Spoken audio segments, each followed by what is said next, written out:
Heydər Əliyev uşaqları çox sevirdi. Onların sağlam, xoşbəxt böyüməsi, düzgün tərbiyə olunması üçün əvəzsiz xidmətlər göstərmişdir.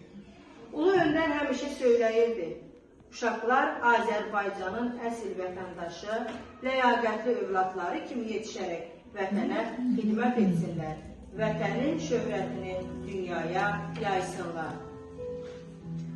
Uşaqlar bizim gələcəyimizdir. Hər bir cəmiyyətdə uşaqlara xüsusi qayğı və diqqət göstərilməlidir. Fəxr edirəm ki, bizim Azərbaycanın gözəl, göyçək, islahlı balaları var. Əziz uşaqlar, siz müstəqillik içində yaşayan Azərbaycanın böyük binasını qurursunuz. Uşaqlar